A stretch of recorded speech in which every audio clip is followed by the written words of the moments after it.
All right, so gotta restack this. So obviously my 2-tie baler stopped working at the moment. I didn't want to leave the hay in the field, so I got the 3-tie baler out and I baled the rest of everything in 3-tie. So I don't want to stack the 3-tie on top of the 2-tie. I would like to be able to sell them individually or separately from each other, not have to worry about, because this is probably gonna be more popular and sell out. And I would hate to have 3-tie all over the rest of my 2-tie that I would want to sell. So I'm gonna go ahead and take this stack and kind of restack it up there, and then we'll kind of stack that 3-tie in here. I didn't get a chance to finish the wall yet because I didn't. Thanks, Chris. No, I was joking. But I would love your help. If you could come help me anytime we get this done before the winter hits too hard, that'd be great. All right, so I'm gonna stack some hay here, and then we're gonna grab the Chevy, and then we're gonna head out to the field and pick up the 3-tie. So the 3-tie bales are 100-pound bales. I can't just lift them and throw them on the trailer all day long. I can get some on the trailer, I can get a few on the trailer. I could probably do, if I spent all day today, I could probably get them all on the trailer, but I would just be dead. So we used the telehandler out in the field. Luckily, I got the little farmhand working much better. I'll show you guys when we get out there. I had to do some adjustments, built another 2 big brackets. Built the second one's fantastic, working really good at the moment. And so we just go around and just push the bales until you got 4 of them in a group and kind of leave them, and then you go grab 4 more in a group and leave them, and then you grab 8, and then you try to put them on the truck. Big pain in the ass. Luckily the farmhand's working a lot better for this method to work, because this method does not work if the farmhand does not work. You're either picking it up by hand, or you call the guy who's got the stack wagon to come out and stack them, but then that costs money, and I'm not 100% sure that all those bales are stackable. So the lighter bales, the fluffier ones, when you've got the 3-tie bales, they won't go in the stack wagon. They won't go up the chute and fall and go across the chains on the stack wagon correctly if they're too fluffy. And the reason they might be kind of fluffier than they should be is because I rake the windrows to be windrows for 2-tie baler, so the 2-tie baler had plenty of, I could go slow enough and keep it full.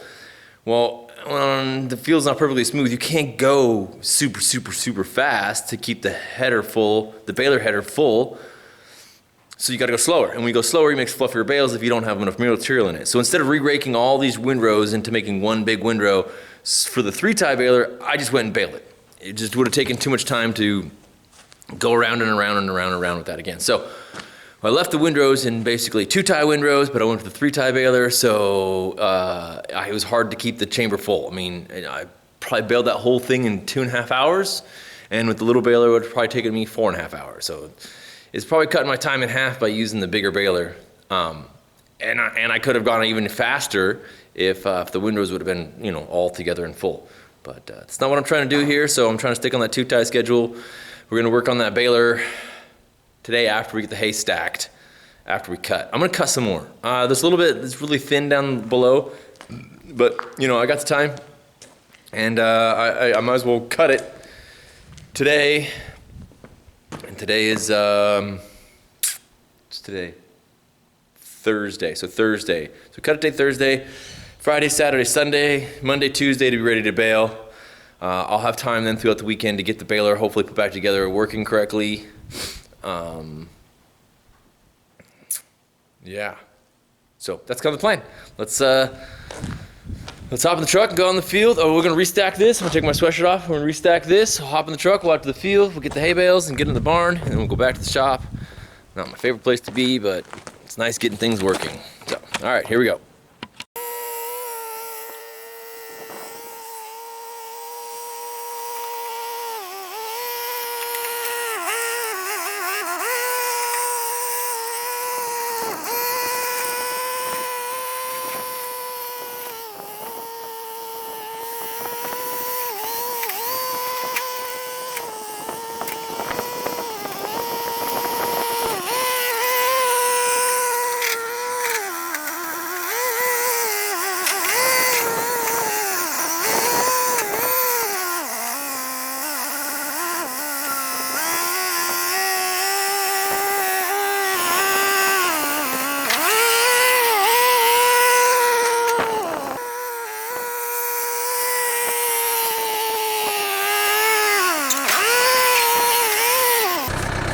You just saw their version 3.2 or whatever we're on of 3.1 or 3.0 of the conversion of switching the spikes around on this. So yeah, you saw in action there. It's working pretty good. So hydraulic ram in here all by itself now. No other bracketry.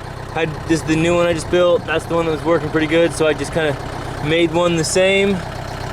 4 bolts, clamp tile, clamps well on that bar there. Doesn't interfere with the hydraulic fittings. It's got plenty of clearance, even if it's all the way. And so when you open it all the way, the link bars, the crossbars here, hit on these. And that's perfect. That's a good way to stop them from going too far, you know, because the ram doesn't decide which one it pulls on more or the other. So sometimes it can pull on, you know, that one, and if I had it set up differently in the last, I had to have like straps or chains to keep them from going too far. So this setup is working great. I got both bars here right next to each other so I can keep an eye on them from the operator station so I can see if they're up or down. That works well. Make sure nothing's bending or tweaking. So far so good on these ones. Yeah, and another thing about 3-tie in this machine, this thing is not meant to do this, so we're really stressing it out here. So if I don't like how it's going, we might just switch to doing 4 at a time instead of just doing 8. But anyway, back to this.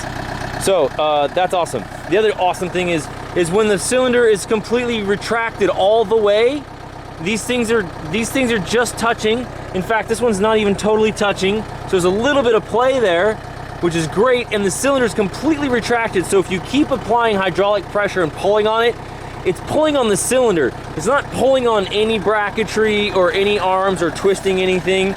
You know, also,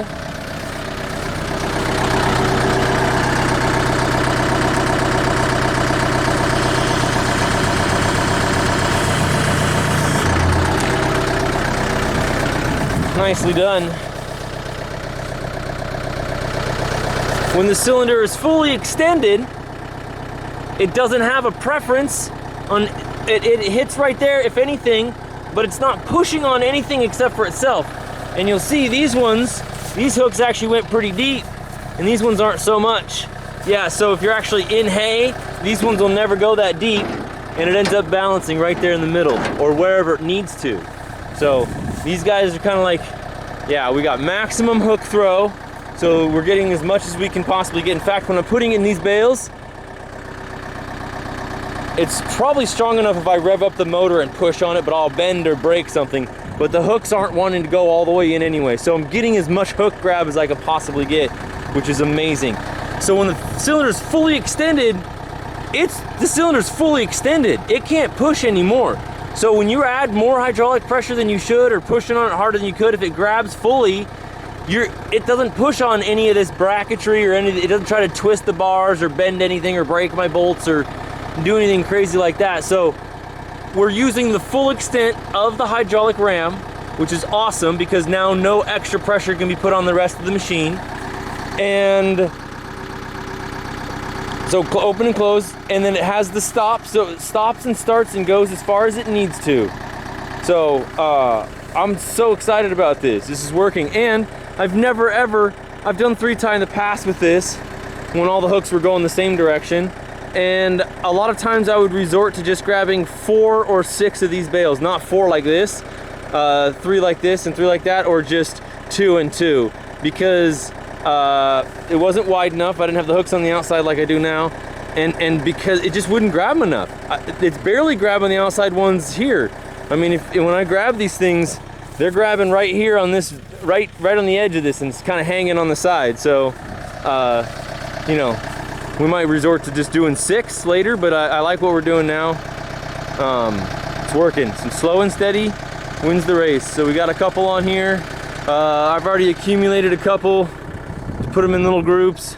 I got this little pile already put together, and then you can see out there all the ones that we're gonna have to go and accumulate into groups, and then you group 4, and then you group 8, and then you put it on the truck with the rest of them, and then we got to go put it in the barn. So, all right, well, burning diesel, here we go.